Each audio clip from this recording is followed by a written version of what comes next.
زیرەکی دەست کرد مشتومڕێکی زۆری بەدوای خۆیدایە ناو و بە تایبەتیش کاتێک پرسەکە دێتە سەر هەڵبژاردن.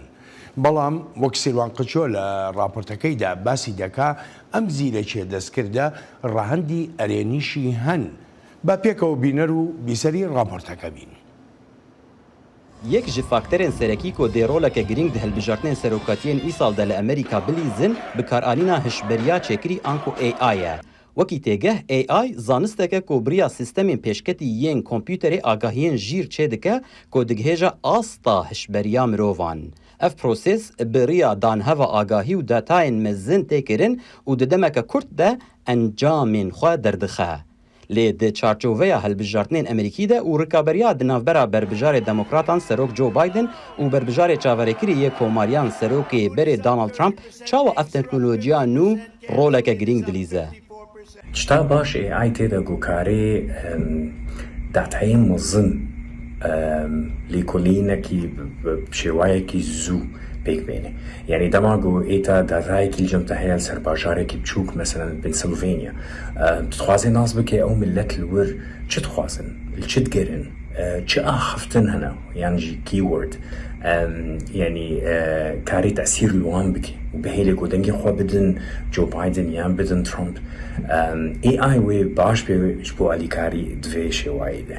Pispor her wiha dibêjin ku ji bo gelek kampênên hilbijartinan li Amerîka yên xwedîbûceyên kêm AI dikare bi rola karmendên mirov jî rabe.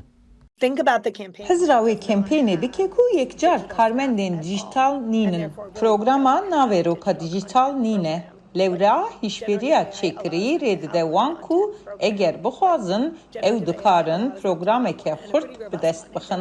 Heta niha behs ya rola erênî ya AI di hilbijartinan de ye. Lê ya ku pispor û aliyên siyasî jî xembar dike rola neyênî ya bikaranîna AI ye. Di rastiyê de bikaranîna neyênî ya AI di çarçoveya hilbijartinên Amerîkî de hatiye kirin. Wekî bikaranîna dengê Serok Joe Biden ji bo durustkirina peywendiyên telefoniyên sexte li wilayeta New Hampshire ku tê de daxwazê ji Demokratan dike ku deng nedin. Her wiha wêneyeke sexte ya biriya AI hatiye durustkirin ku tê de xuya dike Serokê berê Donald Trump li gel hejmareke piştgirên reştpêst kom dibe.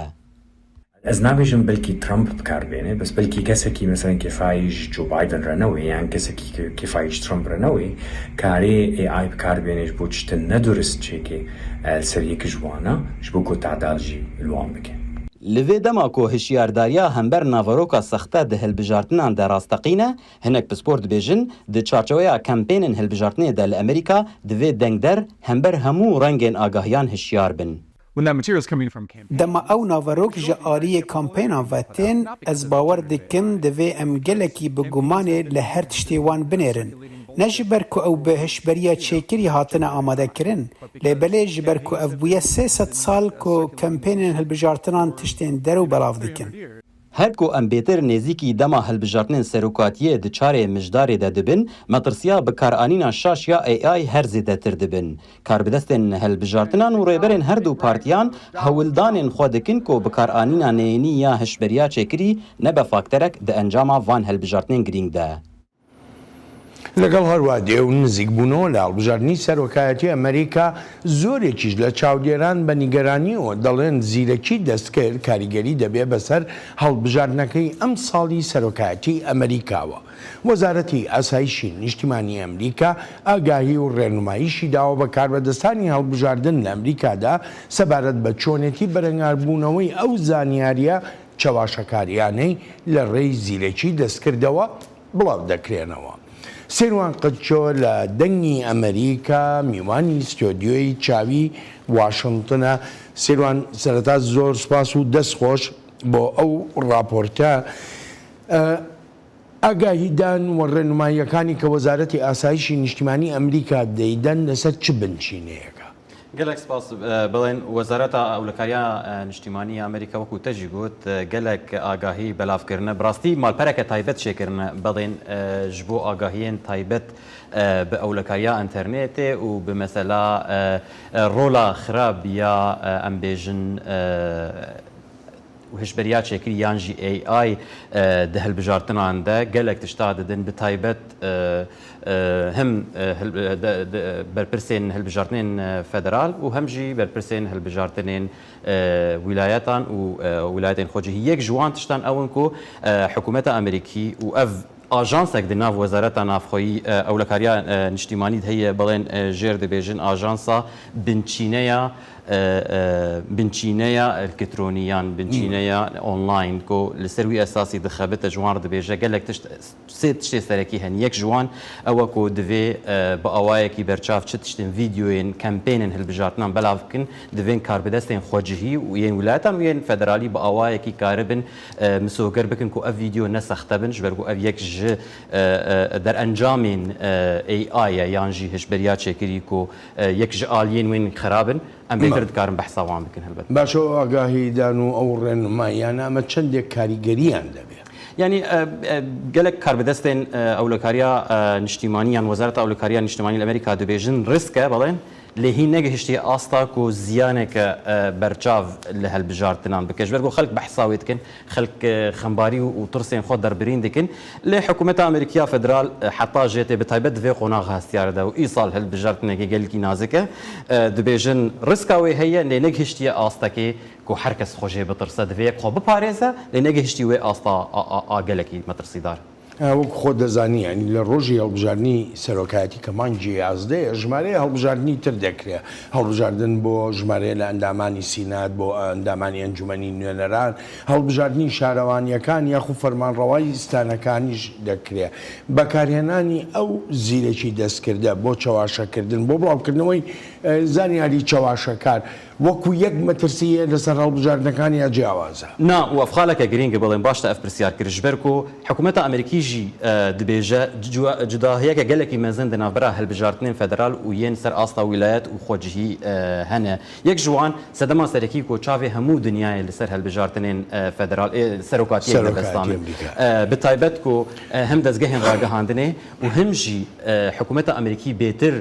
تشافكاني هنا كو دخن خدمتها باراستنا او لكاريا هالبجارتنين سروكاتي بتايبت ايصال دكو بشي يعني جارة قدن ترامب وبيبر بجارة كوماريان قالك إمكان خصنا هالبجارتنين سروكاتية ده حكومة أمريكية شد بيجا يا خطر يا جو هجر خطر أو مستربة خطر يا مستربة ولسر هالبجارتنين الولايات وين ين خوجهي بن دناف وان دجي هالبجارتنين سينات وأنجمنا نونران بتايبت الولايات عنجبركو قالك أثناء قهدارن قالك كانديدين فان لفان بوستان امكاني وانتنا كامبين امكاني وانتنا كو تيمك ديجيتال جبو خود دروس بكن وبشتراس بكن كو شتشتي امتين بكار انين وهاجي كومسيون ودستين هالبجارتنان ين خوجي امكاني وان نو كومسيونا هالبجارتنين فدرالك و جايك قالك يمزل البرشاوي ويجبر له افا خالك قالك جرينجا كوزيانا اي اي وهجر هبه وهبجي وبيتر السر هالبجارتنين خوجي بله سيروان نسب بروسي ديمقراطيه ما كاتب باز لهم مترسيا كاين يعني بمعنى ونمانه دشت كاريگري شي زوري شي بسر بروسي ديمقراطيه مترسيا كان تشين بسر ديمقراطي بون لامريكا يعني بدي حرت شي دفين بيجن وكو جود رابورت دجي هناك بسبوران جود رولا جرينجا اي هي بتايبج بو كامبين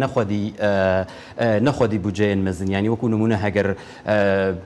اي ورب كار انين لشونا او كار مندن كو كاري ديجيتال وكاري سوشيال ميديا بكن يان كاري كو كرنا داتاين بكن او داتاين مزن شو كاري اي اسركي اركيوي سركي ايفكو داتاين مزن دكارن د چن خلق اد بكار بينه وان اگهنتي خدمتا كامبين ده لي يا ام وگرن سر برساته بلين تشتا اوكو قالك فيديو سخته فيديو جربن ديب فيك بلين او فيديو سخته كو باواكي قالك ريكوبيك هاتنا تشيكرين وكو نمونه غافا جو دنگي سروك جو بايدن بكار انين والولايات نيو هامشاير الديمقراطان ردوتن كو دنگي خود ندن ده البجارتنين خوجهيد الويدك ينجبو البجارتنين سروكاتيه هروها مثلا وينيك قالك بلاف بو كو ترامب لقال هناك جمارين امريكان راش بيس كون بو او دبيجن افتشتانان كو زيانه البروسيسا ديمقراطيه بك زيانه بريارا دنگداری امریکی ده هالبجارتنان بك صدي زور بكورتي بيم ردرهنا لاگاداری کرد موقعات من نماوه ئەی مەترسی هەیە لەسەر گۆڕینی ئەنجامی هەڵبژاردنیاندا. حتانها بکەیمانی لەگۆر وە پسپۆر و کاربدەستێن ئەمریکی دەبێژە حتانها دە چارچەوەیە مەترسیەکە کۆتێ کۆنتترۆلکردندەیە لێ سەدی سەد وێ ئەنجامێکە دیرێکت یان باندۆرەکە دیرێکت لەسەر ئەنجامین هەلبژاردنێن مژدارێ نەبن. سێوان زۆر سپاس دەکەم بەداخەوە کاتمان نەما سپاس بۆ زانیاریەکانە.